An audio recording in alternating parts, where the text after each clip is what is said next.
This TBR is kind of non-negotiable, okay? This book needs to be put in a museum. I have not read Miss Emily Henry yet. Every time the reviews are not good, I usually love it. My 2026 summer TBR.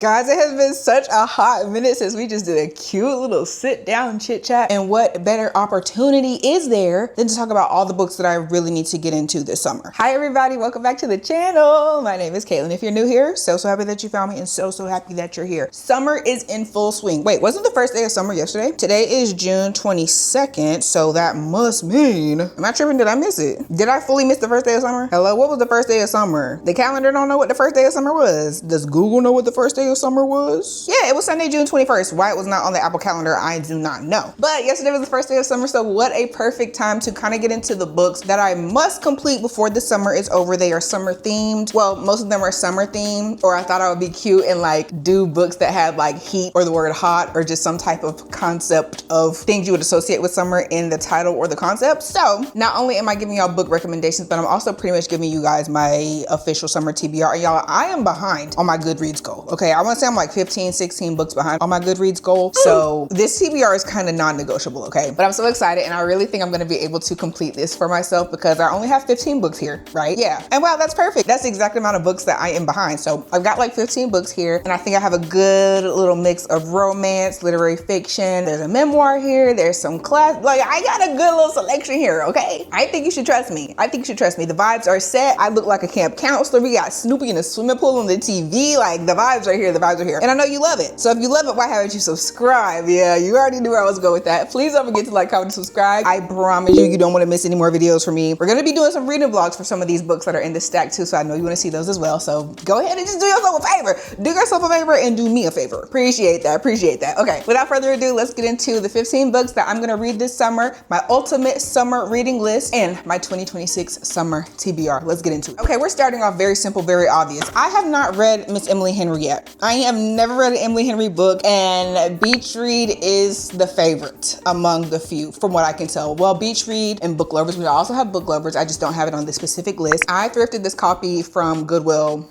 way too long ago for me to not have read it yet. So this is definitely going on the list. Everybody knows about Beach Read, but all I know is two authors have writer's block. They on the beach. They probably fall in love, something like that. You know what I'm saying? I think it'll be a cutesy little read. And I'm finally kind of in the mood for some little like fluffy stuff now. So I'm excited to finally read this. It's a bit thicker than I thought it was. We're pushing 400 pages, Miss Henry. So this better be good because the ass stay wanting to kill the vibe. Anyway, this book better be good because I don't know if y'all know this about me, but I feel like if a book is approaching 400 pages, if it's over 350, it better be nothing but tea. Because what are we talking about for that long? Right. Y'all, I'm already parched. I haven't done like a talking video in so long. This is not dirty water, by the way. This is coconut water, okay? I love me some coconut water, especially in the summer because somehow I'm always dehydrated and this is just like the perfect beverage. And I used to hate coconut water. Don't know why. Maybe my taste buds just had to mature or something. Now it's all I want to drink. I like coconut water better than regular water. You know what I'm saying? Me determined to wait for this ad to finish.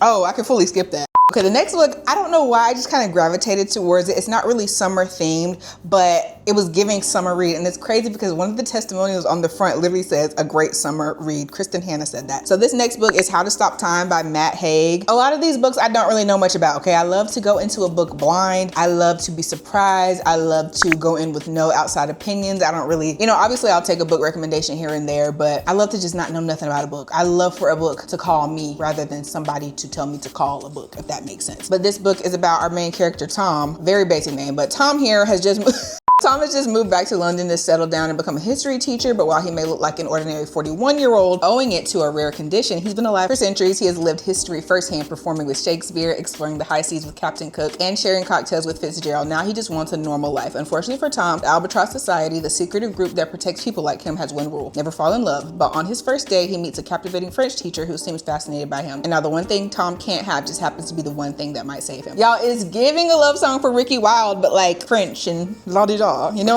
what? But no, that's what it's giving. So I thought that this would be just a cute little, I don't know why this gives summer. but it gave summer, and Kristen Hannah said it gave summer, so boom, that's my logic. Next book, again, know nothing about it, but it has summer in the title, and I think it's popular. This is Same Time Next Summer by Annabelle Monaghan. I think I said Monaghan in a past video, but it's Monaghan, I think, right? I don't know, but I think this book is given a second chance. She has her life together and everything like that. She's about to get married, and then boom, she meets her first love, and then she's like, wait, is my life actually what I wanted it to be? So I think this could be, you know, some tea, some drama. And this will also be my first read by Annabelle Monaghan, so I'm excited. Other books that she's written, I think Nora Goes Off Script. She just came out with a new book as well called Dolly All the Time. Is my memory serving me well? Anyway, I think she just came out with that new book. So I'm excited to read one of her older works, and it just, you know, a cute little short moment that I think will, you know, give me some nice little fun summer vibes. Now the next book is one of my favorites, and it's truly a reread, okay? If I have time this summer, I would really love to reread 7 Days in June by Miss Tia Williams. She also just came out with a new book called The Misconnection that we're gonna do a reading vlog together. But if I finish all of the other books on this TBR, I'll go ahead and revisit this one, because y'all can see I have it a little bit tabbed, just a few little tabs in here. And she actually signed this copy for me when I met her last year. Yeah, I'm official, never ever play with me. I feel like Tia Williams kind of created a 7 Days in June universe, especially since she came out with Audrey and Basher Just Friends, which is about Eva, who's the main character in this book. Audrey is her daughter, and she kind of made a book about Audrey experiencing her first love. So I feel like Tia Williams kind of just made this whole 7 Days in June universe, and I would love to just revisit it. This book is super intense though. It's about our main character, Eva, and when she's young, she, you know, she's a very, very troubled teen. She meets Shane, who is another very troubled young teen, and they have a crazy 1 week experience together back in June where they are teens, and then they kind of rekindle and re-meet again in their adult years as they are both professional writers, and they've just been kind of like secretly writing to each other through their work for the past few years. This book needs to be put in a museum. This book needs to be put in a museum. Like this is so serious. I want another copy of this because I hate that it has like the built-in book club logo here, but she signed it, so like I have to keep it, you know. Anyway, I'm going on a tangent. This is a banger. I've already read this, but hopefully I'll have time to reread it again this year. One of my favorites. All of Tia Williams. Tia really can't do no wrong for real. You know what I'm saying? She's really just one of them ones. She really can't do any wrong. Now, another book recommendation is by Miss Rebecca Searle. I think it's Searle. I think that's how you pronounce her name. This is One Italian Summer. I have read Expiration Dates by her. I've also read In 5 Years. In 5 Years made me bawl my eyes out at the end. Like, I rarely cry at books, but In 5 Years had me crooked bit linked over, okay? I think this is the only book by her that I haven't read, and it's summer themed perfectly, so I thought that I would just add it to the list. Again, know nothing about it, but I would love to read this one, and if you guys have read it, let me know if you liked it. I like Rebecca Searle because, like I said, she really doesn't waste time. She gives you a really good story in a short amount of time. Like, none of her books are like over 300 pages, you know, and they're just they're just really good. Next book is also super popular. I've never read it. It gives struggling in the 20s, which everybody knows at this point I am. Like, I'm struggling in my 20s, but this book is called Eleanor Oliphant. Is it Oliphant? Like elephant? Eleanor Oliphant is Completely Fine by Gail Honeyman. I hear a lot of people mention this one. And y'all, I thrifted this book at Goodwill as well. Why did I get ready to like put it to the side today to put in a video? And it was so overly dirty. It was so dirty. So I like cleaned it with Clorox wipes, and like now it's all shiny and clean. And I love that for me. Why did y'all need to know that? You didn't. Anyway, let's meet Eleanor Oliphant. She struggles with appropriate social skills and tends to say exactly what she's thinking. Nothing is missing in her carefully timetabled life, where weekends mostly consist of frozen pizza, vodka, and phone chats with Mummy.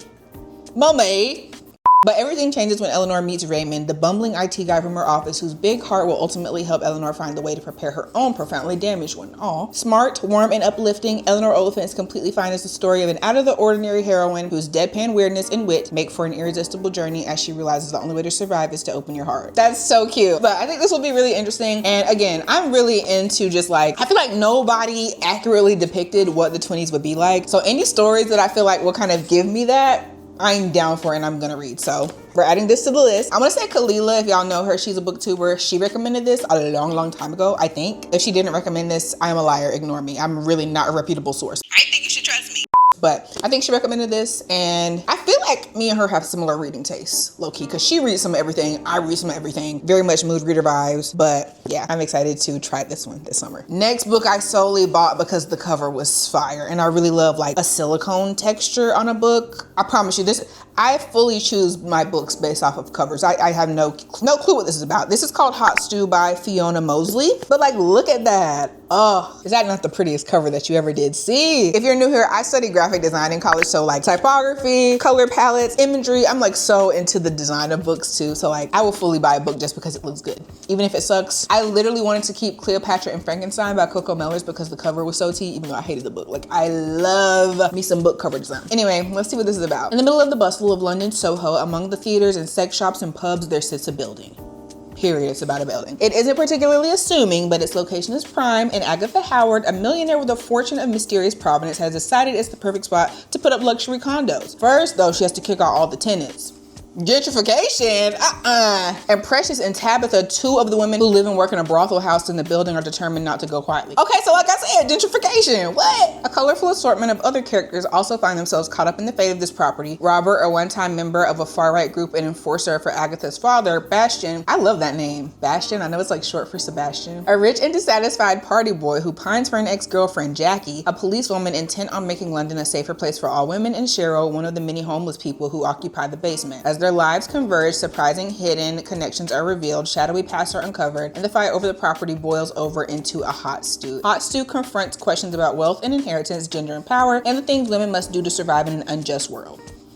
That 100% sounds like my tea. It also kind of reminds me of a Claire Pooley book I read a while ago. I think it was Iona Iverson's Rules for Commuting. Kind of like that theme where everybody's doing their own thing, but then they all come together because they have a common problem. I love a storyline like that. But I just don't like when it's like overly cutesy, which I feel like Iona Iverson's was. I think this will be more like adult, you know what I'm saying? So maybe it'll be good, even if it's not. The cover is tea. Next book is kind of in that same vein. This is called Really Good, actually, by Monica Heisey. I want to say I took a look on Goodreads a while back, and the reviews of this book were not good, but every time the reviews are not good, I usually love it. So I think I'm gonna love this one. This is about Maggie. She's doing really good, actually. Sure, she's broke. Her graduate thesis on something obscure is going nowhere, and her marriage only lasted 608 days. But at the ripe old age of 29, Maggie is determined to embrace her new life as a surprisingly young divorcee. Now she has time to take up 9 hobbies, eat hamburgers at 4 a.m., and get back out there sex-wise. With the support of her tough-loving academic advisor, Maris, her newly divorced friend, Amy, and her group chat, Naturally, Maggie barrels through her first year of single life, intermittently dating, occasionally waking up on the floor and asking herself tough questions along the way. I love this. I haven't had a breakup in a really long time. Well, I was just talking to this guy, and we not really talking right now. Let me not even say we're not talking right now. We not talking no more. But I haven't been through like an official relationship breakup in years. Like my last relationship was like 3 years ago. So I feel like kind of revisiting that experience. If you ever been through a breakup of any kind, like you know it's so dramatic, but it's like so main character to go through a breakup and like be a hot mess. You know what I'm saying? Like it's such a canon event. So I'm excited to read a story that's kind of like that because it's just fun. It's fun to read about like horrible things that happen through like a fictional, like romanticized way. I don't know if that makes sense. Now this next book, again, not really summer themed, not really summer vibes, but I wanted to read it for a long time and I've had it for a long time. This is Love of My Afterlife by Kirsty Greenwood. That's what I'm gonna go with, okay? And look in the cover, like that is that not the cutest cover that you ever did see? I want to say this is giving like the Dead Romantics vibe. If you've read The Dead Romantics by Ashley Poston, I want to say this gives similar vibes. And yeah, that's about all I got. I don't want to read the synopsis of every single book to you guys, but she's dead, somebody's dead, and they fallen in love with somebody who, you know what I'm saying? I think those are the vibes of this book. Definitely want to read it. Hopefully it gives me summer vibes. Next book I know I don't think is anything related to summer, but I have wanted to read this book for so long and I'm going to read it this summer. It is The Vanishing Half by Britt Bennett. No clue. No clue what it's about, but every time I read the synopsis, I'll be like, oh my gosh, I want to read this. Okay, wait, let's see. Let me just skim it without reading to you guys. Twin sisters, they grew up together. Oh, one's living as white and one is not, but they look the same. So kind of like generational differences regarding like personal ecology from what I can tell. Okay, this will be tea. Like I said, I don't think it's summer themed, but I wanted to read this book for the longest and I mentioned it on this channel way too many times to not have read it by now.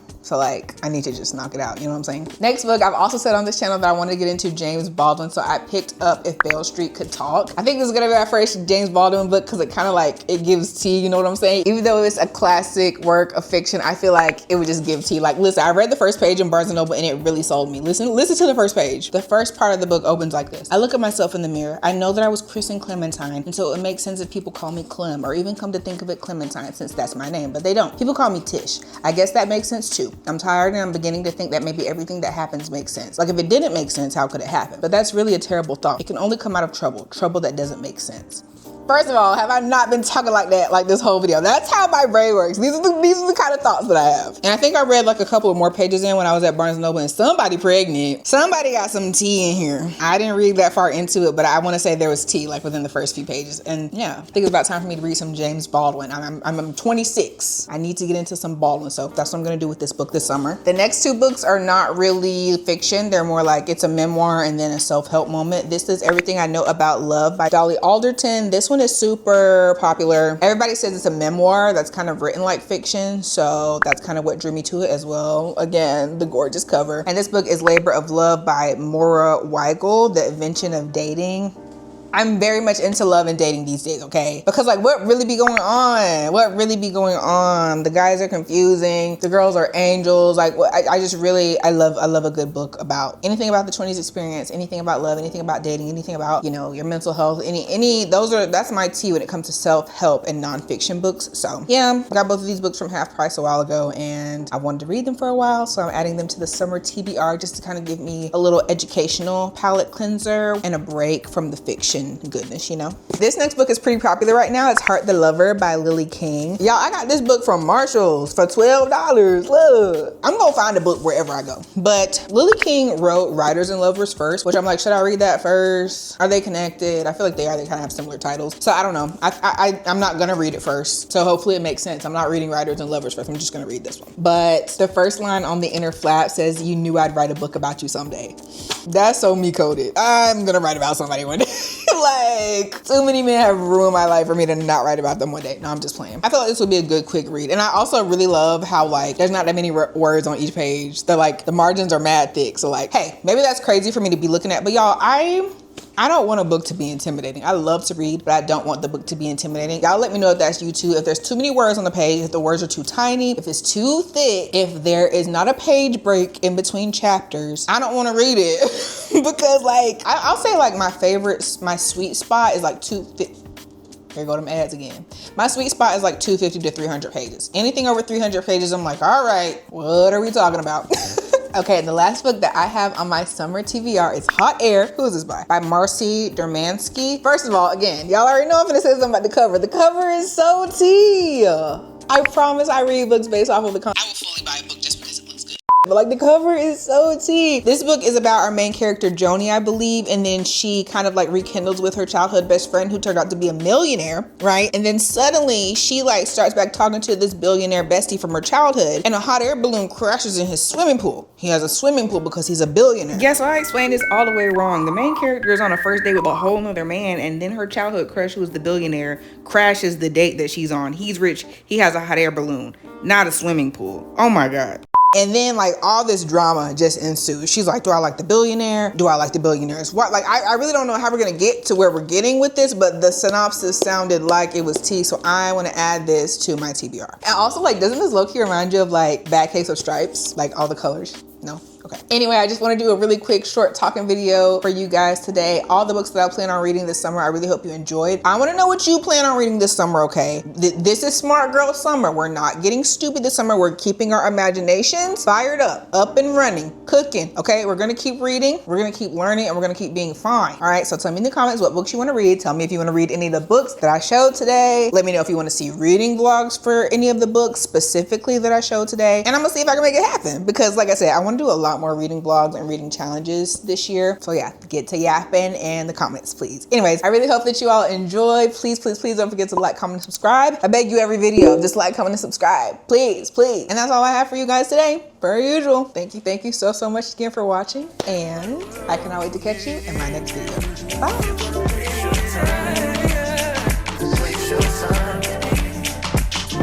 Bye.